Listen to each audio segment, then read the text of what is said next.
10 years ago, Jackie suffered a slip and fall coming out of the girls' school. She was rendered unconscious for quite a length of time, and it turns out that she injured every lobe of her brain except for one.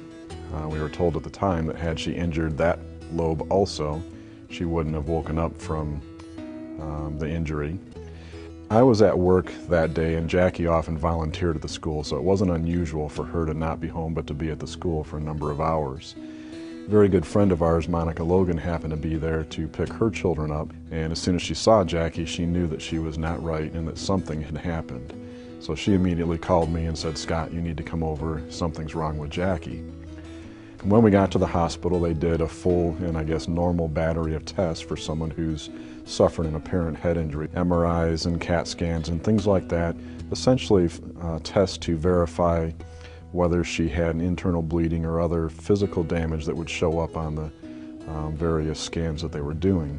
Fortunately, that was not the case. She didn't have any internal bleeding or anything that would require surgery, and they just checked her into a room for the night to keep her for observation. She ended up in a semi-private room with one other young woman who was there. During the course of the evening, our friend Joe Barnhart decided that it would be good to visit Jackie and actually brought her a Bible that he had in his office. Well, it turns out that this girl had some questions and she really needed some confidence or positive thinking in terms of things that were happening in her life. So she started talking to Jackie, and Jackie started talking to her, and the conversation soon evolved into a discussion about God and the Bible. And really through a course of the large part of the night, they were talking about God, and Jackie was able to use the Bible that Joe left to bring verses forward and share them with this young woman in a very personal way. Jackie gave the Bible to this young woman, and so through the course of her injury, she was able to not only plant seeds, but to give her the Word of God so that she would have that for her life going forward. So when we look back at things, as traumatic as the injury was for Jackie, it seems pretty obvious that God had really planned on her being there that night for that young woman. Through the course of the next few days and weeks, we received a lot of support as Jackie was trying to recover from her injury.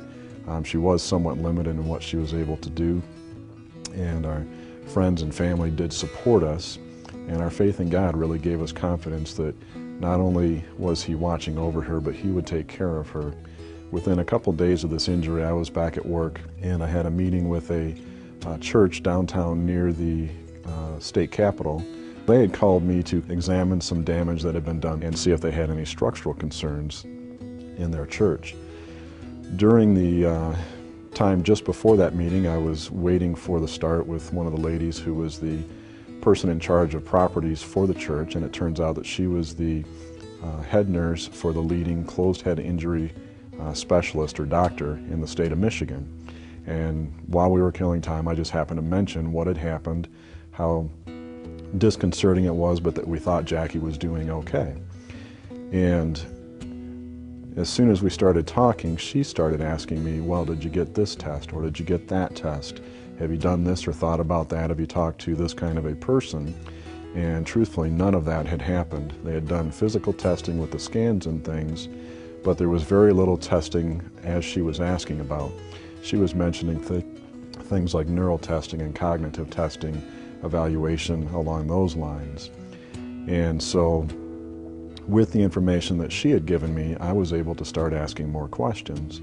And as soon as I started asking questions, all of a sudden people started wanting to do more things for Jackie, and we were scheduled for tests that evaluated her brain function as opposed to just the physical nature of whether or not her brain was bleeding on the inside or not. With her help and the tests that were done, we actually did find that Jackie had significant injury to parts of her brain, and in fact had to go through months of therapy to kind of reprogram her brain. So there are times, even now 10 years later, where we struggle with that on a daily or weekly basis, depending on what is going on. So it has forced us to make choices for our family, choices in the things that we do or don't do. So we are learning to deal with that, and when I think about how God has worked through all of this, at the time of her injury, I don't know how we would have functioned without our faith, because we knew that God had us. Not only had He placed all these pieces in the right places at the right time for us. But he gave us the faith to know that whatever happened, we would be okay. The earth is our temporary home, and we'd like to enjoy it and live here as long as possible, but we knew that he had a bigger plan for us and that everything would be okay.